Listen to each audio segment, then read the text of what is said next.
चलिए, good morning दोस्तों। Online platform AGS teaching centre पर आपका स्वागत है। मैं के शर्मा आप लोगों के लिए क्लास 12 का ज्योग्राफी का चैप्टर नंबर पहला, चैप्टर का नाम है मानव भूगोल प्रकृति व क्षेत्र, विषय क्षेत्र। उनका हम लोग आज पार्ट 2 लेके आ रहे हैं। पार्ट नंबर कितना है आपका? ये होगा पार्ट 2। पार्ट 2 पहला अपलोड हो चुका है, दूसरा आज हम लोग देखेंगे।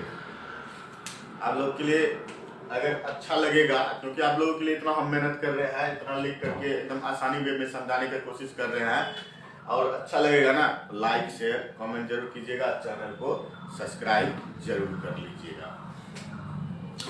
चलिए देखते हैं, पिछले क्लास में हम लोग पढ़ चुके थे। उसके बाद हम लोग देखते हैं कि आधुनिक मानव भूगोल के पिता। उसमें हम लोग क्या, पिछले क्लास में हम लोग क्या पढ़े थे? भूगोल के पिता कौन थे? क्या पढ़े थे? हिकैटियस। भूगोल के पिता कौन थे? हिकैटियस पढ़े थे पिछले क्लास में। और पिछले क्लास में पढ़े थे कि भूगोल शब्द सर्वप्रथम किसने दिया था? तो भूगोल शब्द सर्वप्रथम किसने दिया था? एरिस्टोस्थेनीज ने पहला शब्द भूगोल का दिया था। आज हम लोग देखते हैं आधुनिक मानव भूगोल के पिता। किसको देख रहे हैं? आधुनिक मानव भूगोल के पिता। क्वेश्चन पूछता है, भूगोल के पिता अगर पूछेगा तो क्या बोलेंगे हम लोग? हिकैटियस। अगर पूछेगा आधुनिक मानव भूगोल के पिता, तब हम लोग बात करेंगे फ्रेडरिक रेटजेल। फ्रेडरिक रेटजेल, याद रखिए, दिमाग में फिट कर लीजिए। फ्रेडरिक रेटजेल, ये कहाँ के निवासी थे? Friedrich Ratzel. तो फ्रेडरिक रेटजेल आपका जर्मन के निवासी थे, जर्मनी के निवासी थे। ये 18वीं शताब्दी में आधुनिक मानव भूगोल के पिता कहलाए। एकदम क्लियर है? फ्रेडरिक रेटजेल आधुनिक भूगोल के पिता। अगर भूगोल के पिता बोलते हैं हिकैटियस, आधुनिक भूगोल का बोलेगा तो फ्रेडरिक रेटजेल। फ्रेडरिक रेटजेल कहाँ के निवासी थे? जर्मन के निवासी थे। इसमें देखिए, इस आधुनिक मानव भूगोल के दो तथ्य, दो पहलू। पहला था, इस पर बात हुई नियतिवाद। दूसरा किस पर बात हुई? संभववाद। तो समझेंगे कि आधुनिक मानव भूगोल के पिता के अनुसार, फ्रेडरिक रेटजेल के अनुसार समझेंगे नियतिवाद और संभववाद क्या होता है। 2 नंबर में क्वेश्चन शॉर्ट में पूछता है कि नियतिवाद क्या है, संभववाद क्या है। एकदम 2 नंबर में क्वेश्चन पूछता है। तो नियतिवाद क्या है, नियतिवाद में क्या कहा गया है, नियतिवाद में क्या मूल तत्व को कहा गया है। तो नियतिवाद में कहा गया प्रकृति प्रधान है, मानव प्रधान नहीं है। प्रकृति प्रधान है, मानव प्रधान नहीं है। और संभववाद में जस्ट इसका उल्टा कहा है कि मानव प्रधान है, प्रकृति नहीं। क्या है? मानव प्रधान है, प्रकृति नहीं। अर्थात समझिएगा, एकदम 2 तत्वों को बढ़िया से समझ लीजिएगा।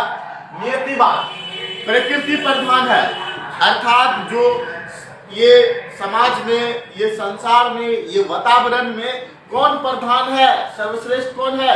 प्रकृति। यानी कि भगवान के द्वारा बनाए गए जो चीजें हैं, पहाड़ है, पठार है, मैदान है, भूगर्भ है, ये सब चीज क्या है? प्रधान है, मानव प्रधान नहीं है। नियतिवाद में कहा गया। और संभववाद में कहा गया है कि मानव प्रधान है। इस संसार में जो प्रकृति के द्वारा जो लाया गया चीजें हैं, वो प्रधान नहीं है, इसमें मानव ही प्रधान है। मानव मूल केंद्र पर बैठेगा। यही 2 बात कहा गया है। अब याद रहेगा ना, नियतिवाद, संभववाद। नियतिवाद में प्रकृति प्रधान, मानव नहीं। संभववाद में मानव प्रधान, प्रकृति नहीं। बस ये 2 चीज एकदम क्लियर दिमाग में बैठा लीजिए। रेटजेल की शिष्य, ये तो कहानी था किसका? ये डिफिनेशन था आपका रेटजेल फ्रेडरिक का। अब उनका एक शिष्य हुए, गुरु गुड़ चेला चीनी, वही वाली बात है। रेटजेल की शिष्या, किसका नाम था? Ellen sample.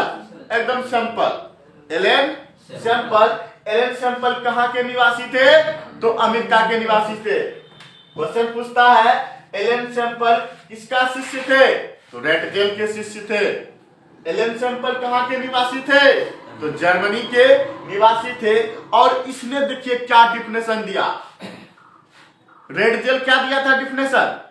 Frederick Ratzel definition क्या दिया था? उसने कहा था कि नियतिवाद और संभववाद। नियतिवाद में बोला कि प्राकृतिक प्रधान है, मानव नहीं है। संभववाद में कहा मानव प्रधान है, प्राकृतिक नहीं। ये डिफिनेशन आपका किसका था?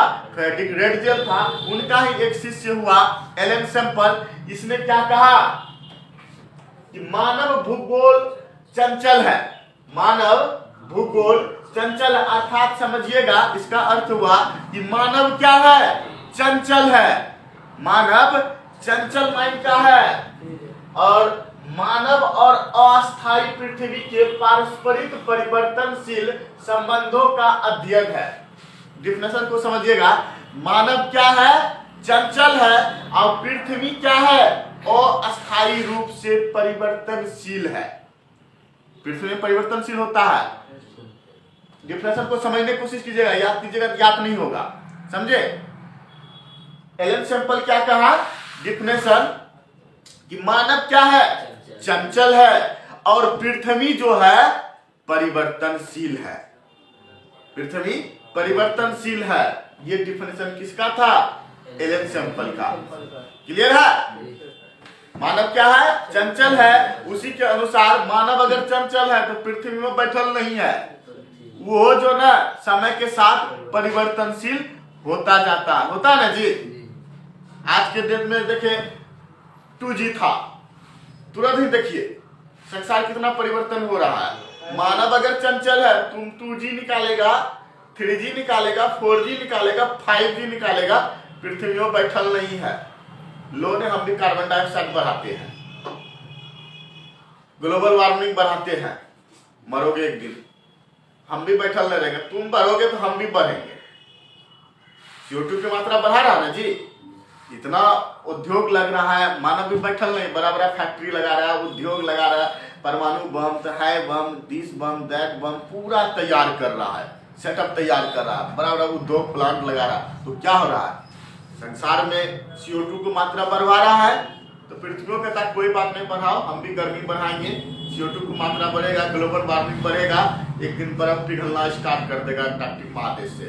अब बर्फ जैसे पिघलना स्टार्ट होगा तो आएगा पूरा फ्लड, पूरा बाढ़ आएगा, तुम डूबा जाओगे, पूरा कहानी तुम्हारा प्लेन कर देंगे। तुम नहीं बैठल रहोगे तो हम भी नहीं रहेंगे।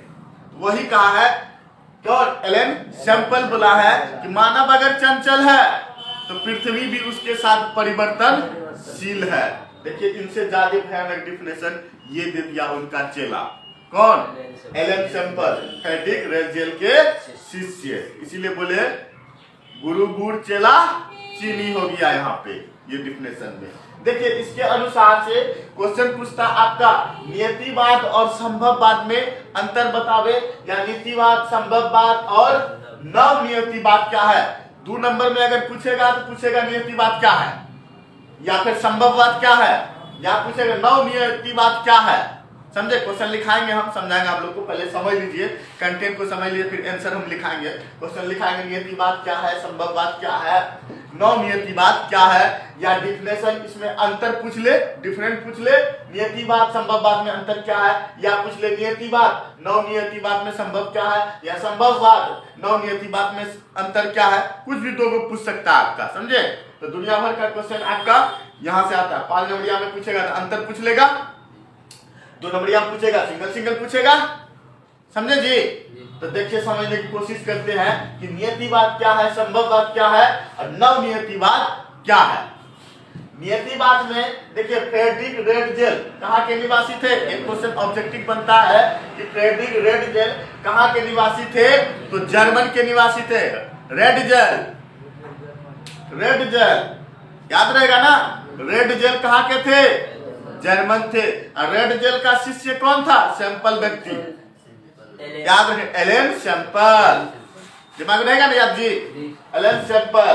देखिए ये दोनों ने क्या किसका डिफिनेशन दिया है? नियतिवाद का डिफिनेशन दिया है, रेटजेल और सैंपल। रेड जेल और सैंपल।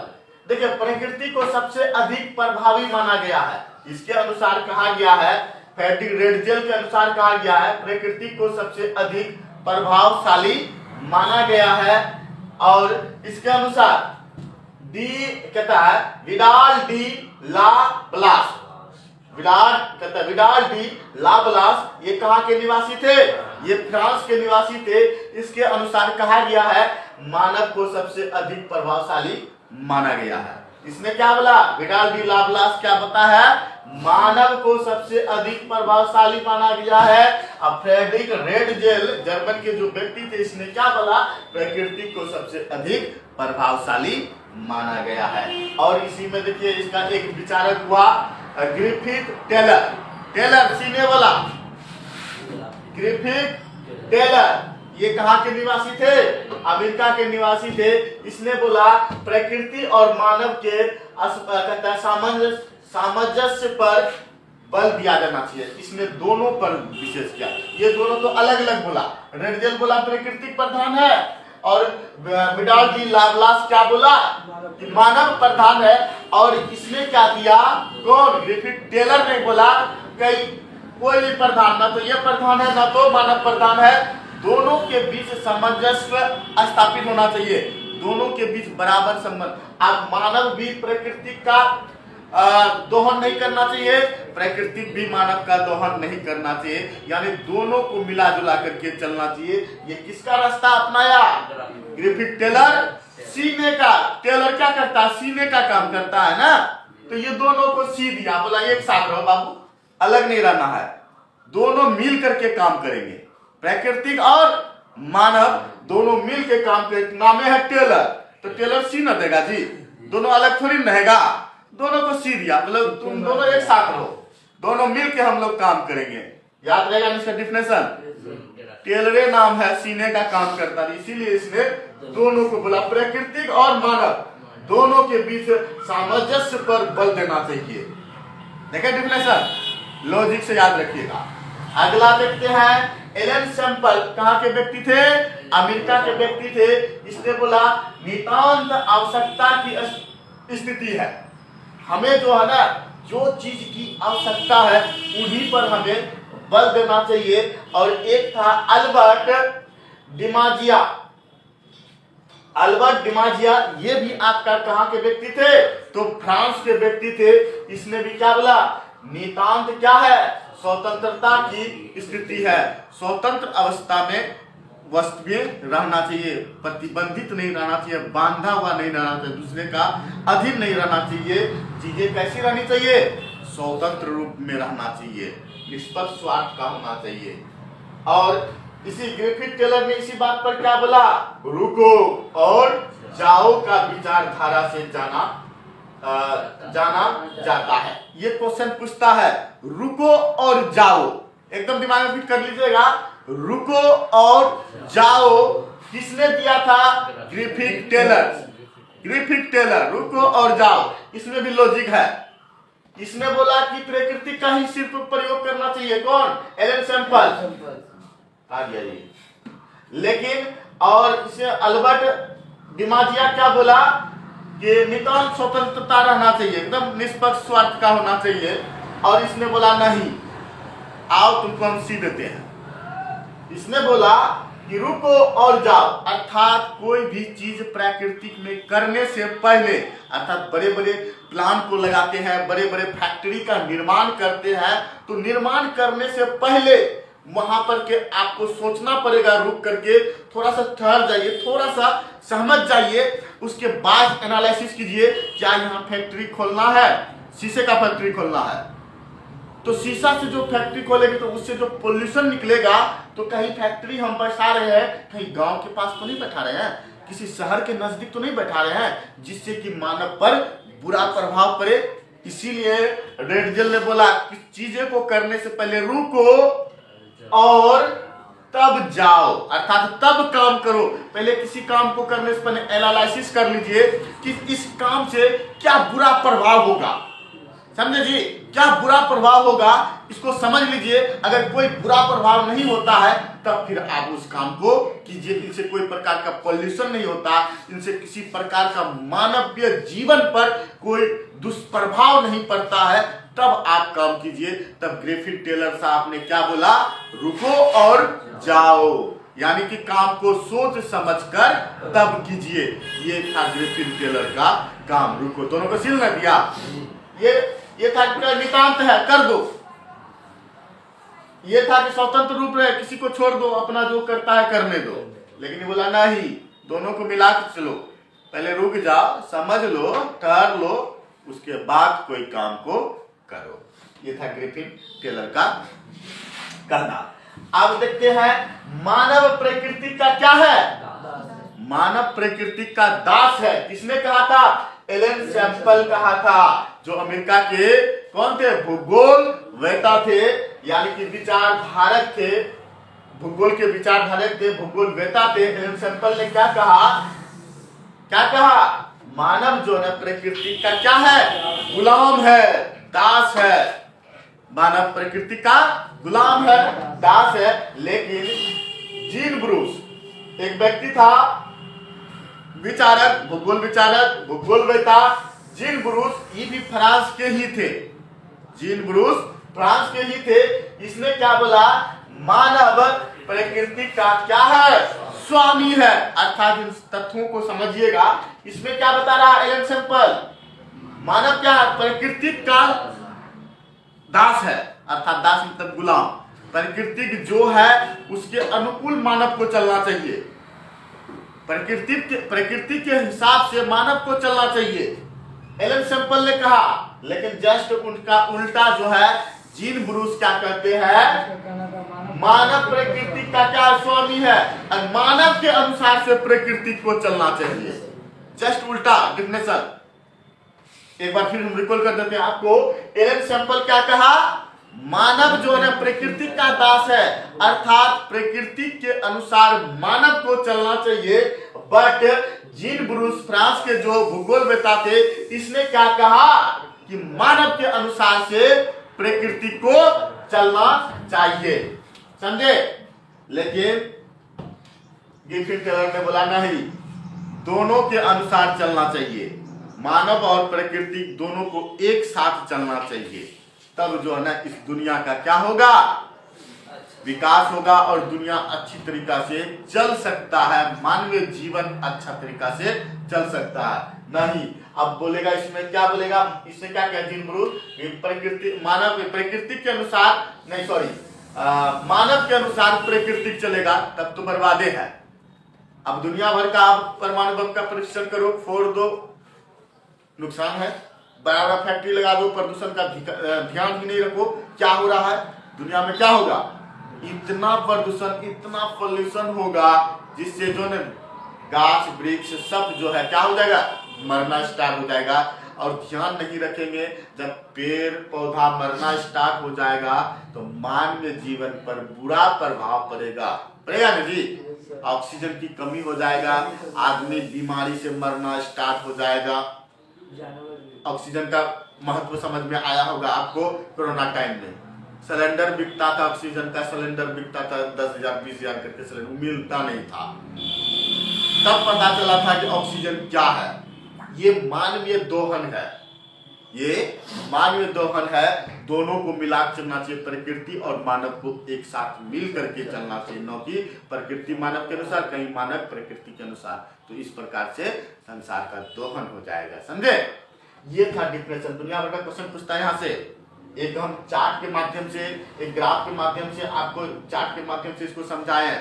एक क्वेश्चन, 2 क्वेश्चन, 3 क्वेश्चन, लॉन्ग में किसी 2 में संबंध, या इसमें या इसमें दुनिया भर क्वेश्चन। अब यहाँ से ऑब्जेक्टिव, फैटिक रेड जेल कहाँ के थे? जर्मनी के थे। एलन सैंपल कहाँ के थे? अमेरिका के थे। एलन सैंपल किसका शिष्य थे? फैड्रिक रेडजेल के शिष्य थे। विडाल डी लाप्लास कहाँ के थे? भूगोल वेता फ्रांस का। अल्बर्ट डिमाजिया कहाँ के भूगोल वेता थे? तो फ्रांस का। जीन ब्रूस कहाँ के थे? फ्रांस का था। जीन ब्रूस का क्या डेफिनेशन था? मानव प्रकृति का स्वामी है। एलन सेम्पल का क्या डिफिनेशन था? मानव प्रकृति का दास है। क्वेश्चन भर भर कर यहाँ से निकलता है, इसको समझ जाइएगा तो समझे ना। और ग्रिफिथ टेलर का क्या था? रुको और जाओ का डिफिनेशन किसने कहा था? ग्रिफिथ टेलर यानी सीने का काम किया था। क्लियर है जी? यहां तक आगे बढ़े।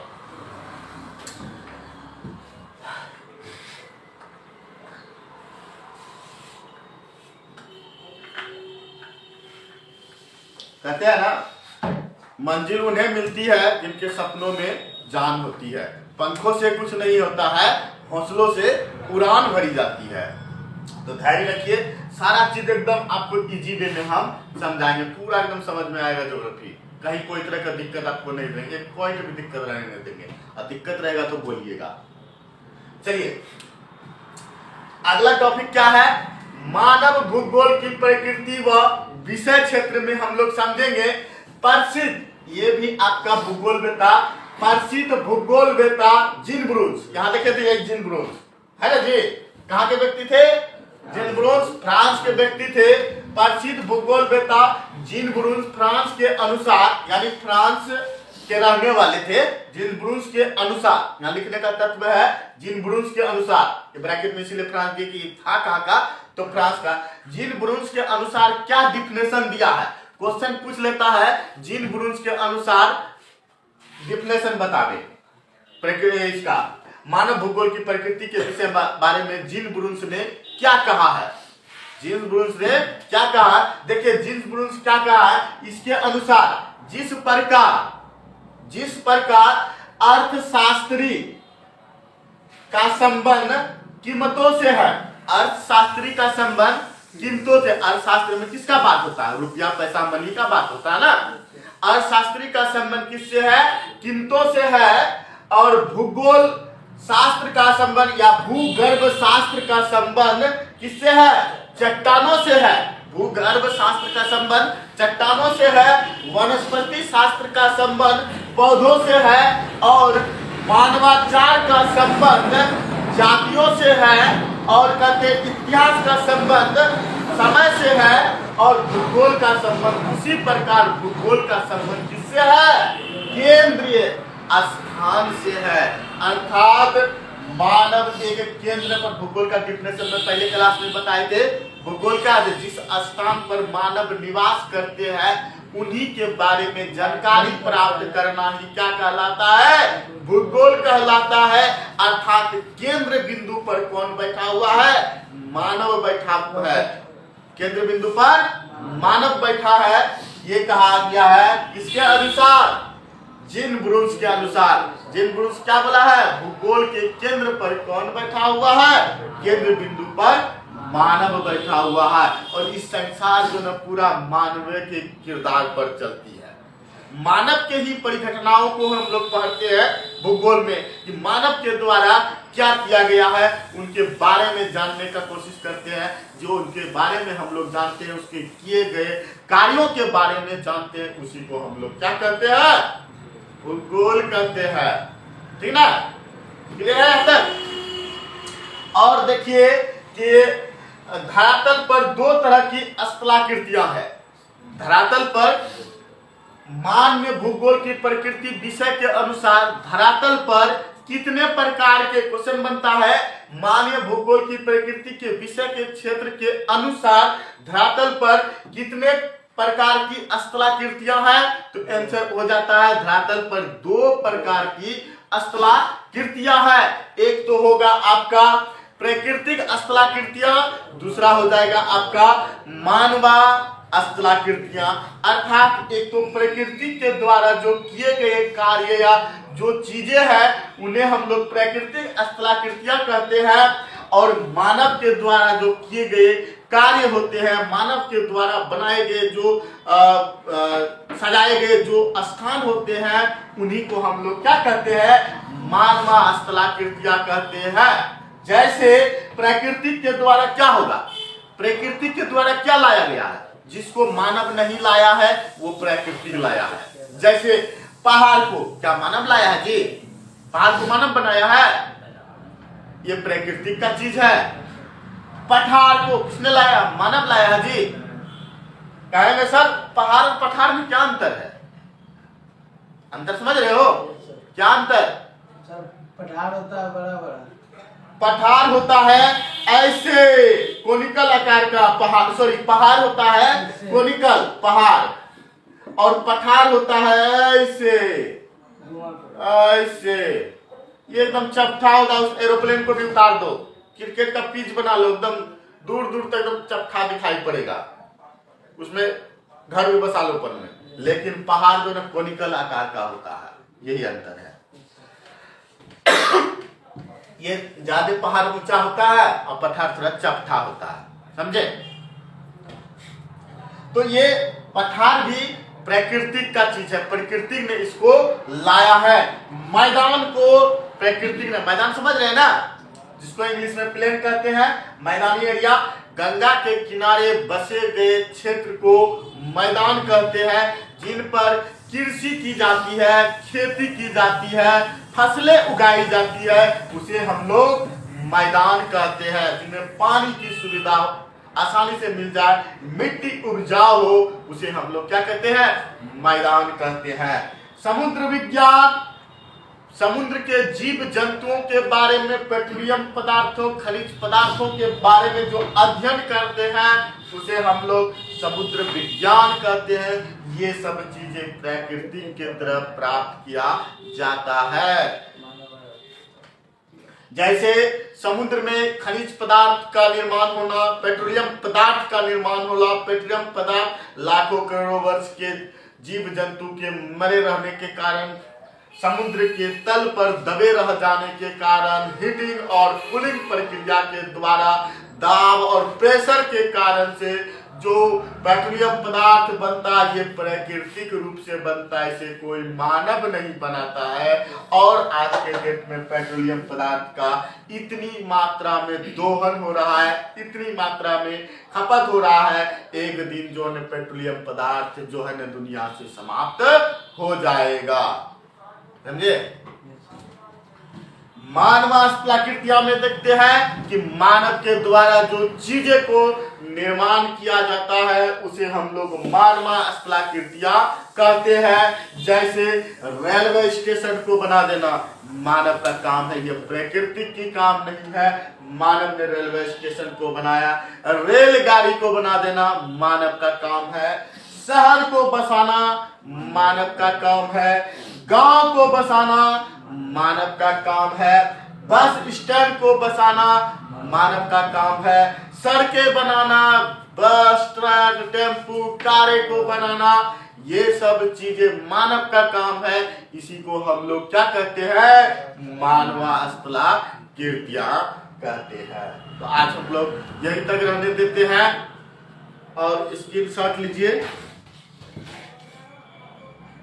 और चैनल अच्छा लगे तो लाइक, शेयर, कमेंट और चैनल को जरूर सब्सक्राइब कीजिए। जय हिंद, जय भारत।